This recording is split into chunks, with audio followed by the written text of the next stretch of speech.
British Airways sponsors Let's Talk with Steve Gilmore on Talk Radio Europe. And welcome back to the programme. It's Richie sitting in for Steve for the next few days. It's great to have your company this Thursday morning. Have a listen to this for a couple of seconds. This from the BBC, by the way.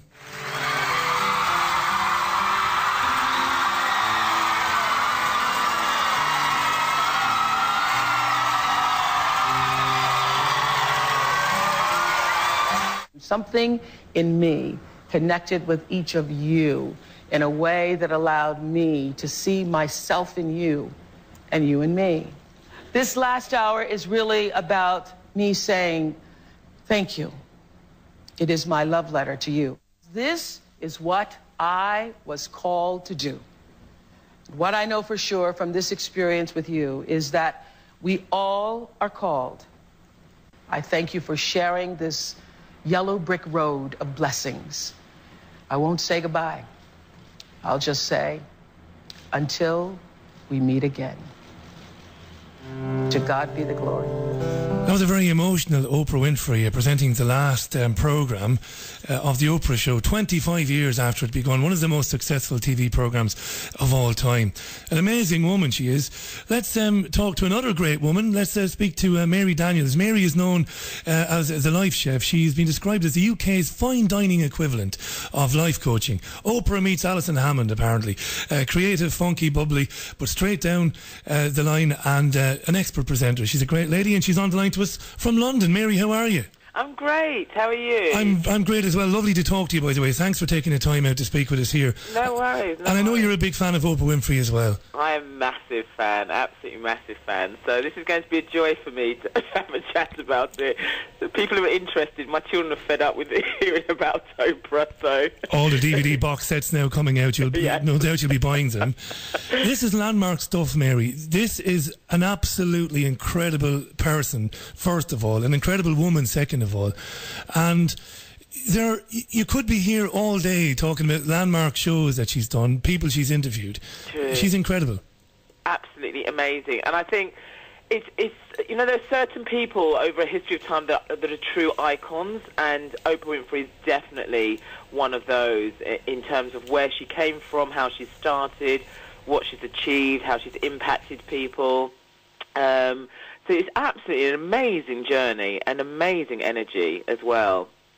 She was born, I think, to single parents, was that right? And she was born into difficult circumstances. Yes, and she sort of suffered a series of abuse and had a difficult relationship with her mother, and it got to the point where she literally was just mixing with the wrong people, and her father stepped in and actually took her out of that environment and made her study hard. She had to read a book every day, write a book report, really, really pushed her academically.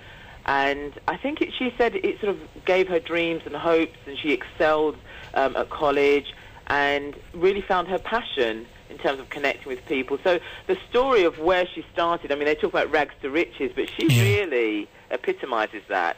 Tell us, Mary, I'm a white guy. How could a white guy understand how difficult it was for her to get into television in the first place, to have her own programme, and then to go on to the success she's had? I don't want to dwell on the race thing, Mary, but it's significant. It's a serious thing. It is, and I think it's one of those things where in today's day and age we take it for granted. I mean, you look on television and it's so cosmopolitan, it's so mixed. But at that time, I mean, there was still this whole segregation, very much so. I mean, she was brought up sort of in Mississippi. She had, Tennessee. It was really, the blacks were sitting at the back of the bus. All of that was going on. We read about Martin Luther King, we hear about that, but that was very much the world that she was living in.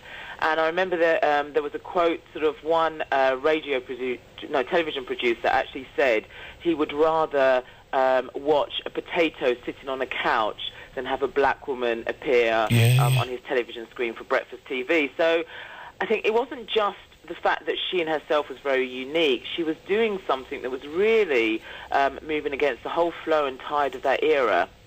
So I think it's incredibly significant, and it really was inspirational for a lot of black people, and actually not just black people, anyone who felt ostracized or that they were different, that they could really follow their dream. she became that rarest of TV personalities.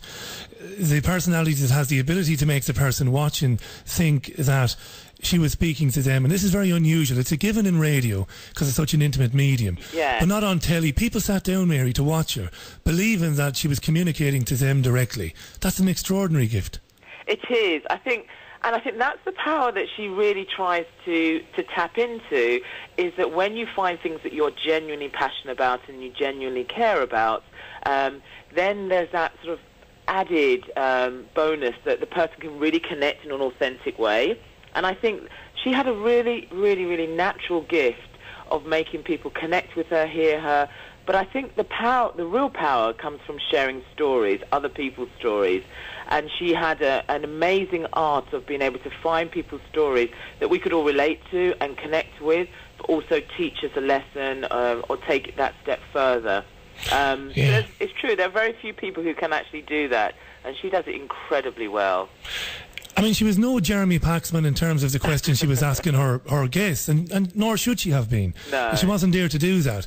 But that didn't stop her over the years, discussing things that celebrities maybe wouldn't have been happy to discuss with anybody else. She was a sympathetic... I hate to talk about her as if she's dead, because I'm sure she'll do plenty of more programmes over the years than that, Mary. But she was a sympathetic, yet gentle, but sometimes firm listeners to her celebrity guests, and none more so than when she interviewed Michael Jackson, and had 62 million Americans and hundreds of millions around the world glued to it. Yes, and I think, first of all, the great thing about the Oprah show is that you can get a glimpse into some people's lives that ordinarily you would read about in the tabloids and the press, but she actually would allow you to enter this world. And she had this gift of asking the questions that we really wanted to know the answers to. And I remember that there was a question she asked Michael Jackson about his surgery and everything, and he said that he'd only had 2 surgeries, and he was obviously embarrassed by it. But the look on her face and the reply was like, oh, come on, Mike. It was really, that's not washing. Well, she was every person, wasn't she? Because all of us in the world were looking exactly like that. Come on, son. Exactly. Amazing woman. I mean, you think of the shows, you think of the when she sits back, again, like you just described there, when Tom Cruise is hopping up and down on the sofa, and you can see Oprah's body language. She's like, what in the name of God is going on here? And people love that, because you can get a smarminess coming out of TV presenters, where the TV presenter is in control and they're very dominant in their environment. But Oprah was kind of like, she gave me the impression sometimes that she was presenting the same way as if any one of us was just thrown in there at the last minute.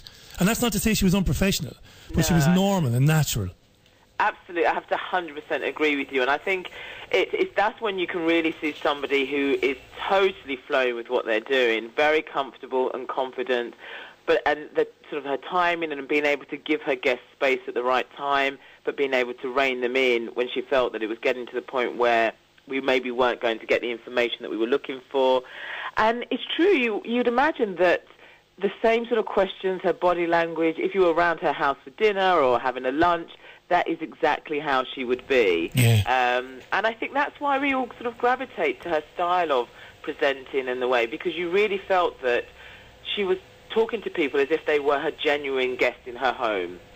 Now, the show moved in the early part of the last decade, moved into a kind of a period where Oprah was lavishing extravagant gifts even on her audience. This was remarkable, wasn't it? The story about the Pontiac cars given out to all the guests and that. And nothing had ever been done like that in America before. No, and I mean, there were sort of mixed reviews in terms of should she be doing it, shouldn't she? But I think the thing is, when you reach that stature of how great she was and the amount of audience, viewers the show was pulling in, I think you could also see her thinking, well, why not top the gifts? Why not really go for it? Why not, yeah. Yeah, I mean, recently her finale, she took her favourite viewers to Australia. I mean, I've never seen a show that's taken an entire audience to Australia, and they can bring partners. It was just... And I think that really reflected how big she has become. Yeah.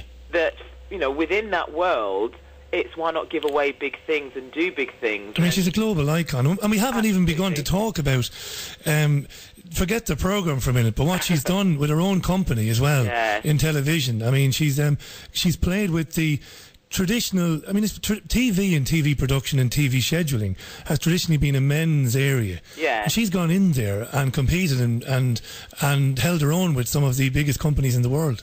I know, and I mean, the incredible thing is she was sort of one of the first women, I'm pretty sure of it, who actually bought her own show, produced it. Yeah. I mean, when she started Harpo Productions, I mean, that was a really, really phenomenal thing, because there weren't women out there doing that, and for her to be able to decide early on, this is exactly the vision that I have for my show, this is how I want it produced, and she really knew that the only way that was going to happen is if she took complete, full control over it. But then it didn't just stop at her. There was other shows that sort of spun out of that, like the Dr. Phil show and other guests that she had. She's inspired so many, hasn't she? Exactly. So she sort of identified people who she felt were really epitomising what they do. And again, her production company, they actually put together their own show for these people. So it's just amazing if you really follow the path of what she's done with Harpo Productions. That in itself is incredibly inspiring. It's wonderful. She opened an academy in Johannesburg in 2007 after making a promise to Nelson Mandela. She spent $40 million of her own money on that. She's always kept her word there. She's legendary. Her philanthropy is absolutely legendary. The Oprah Winfrey Foundation has donated millions and millions of dollars to projects all around the world. And this is you couldn't make a film. I hope they never try and make a film of her life, because you couldn't find an actress, or you couldn't find a proper production that would do justice to the achievements of this woman. I know. I have to totally agree with you. And I think, because I was researching whether or not she's actually sat down with people, and I think they were talking about whether or not she'd ever put a book together in her own words. Lots of people have written about her. But she was saying that she doesn't feel the need to. She's almost shared her life with people through her show, and everybody's actually gone on a 3D journey with her. Different things have happened to her, from her dogs, her partner, her best friend, opening the school, Angel Network. So it really, I think the beauty of it and the way she's actually put together the Oprah show is that you're almost watching the film play out in real time. Yeah. Watching everything. So I actually don't know how anybody could top that, and how any production company could put together a film, as you say, that could sum that up, because it'd be one hell of a long film, let's put it that way. I mean, she's on a list. I mean, maybe sometime in the future, you never know. I mean, you never know. She's on a list of people who I'd love to interview, but people like her. We're talking about icons. I mean, there's her really. There's the president of the United States, Barack Obama. Yeah. There's Bono, and there's another one or two in that mix of absolute, instantly recognisable people the world over. There's no doubt about it. Listen, I've got to ask you about the Life Chef. Yeah. Tell us about that. Well, I mean, basically, as you said, I was inspired by Oprah, and it really was about finding a way for people to connect with themselves and just live a life where they're just happy and they feel that they can achieve something without having to compromise. And, I read your story as well when they called me about the show, and that's how I know you'll really connect with the idea of you have to really go for things. Yeah, you do, yeah. Yeah, so the Life Chef is about doing it in a fun way. So everyone follows recipes in life. You have the picture, the end goal. So I thought, how can we take this and transfer this into a way where you can use it as your own life metaphor? So having a picture of what you want to achieve, breaking it down to what are the key ingredients that you need, and then creating your own recipe. So working with people to put together their own recipe from my years of experience to achieving what they want to in any area of life.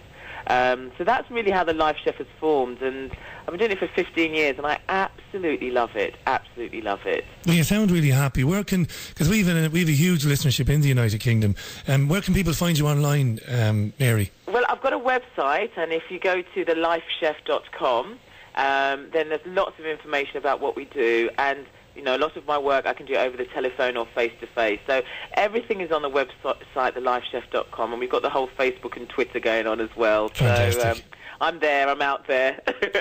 Well, listen, I'm really delighted to talk. It's lovely to have a chat with you, Mary, and thanks for doing that. Let's hope that you and I will be seeing Oprah back on our TV screens in some capacity soon. Absolutely, and I look forward to the day when she's your guest as well. It'd be lovely, wouldn't it? Sure you could get her. We might be waiting a long time, Mary, considering the offers that this woman has. But look, she's great, and I really enjoyed chatting with her, you about her. Thanks for that. That's all right, and you take care. Thanks, Mary. Bye.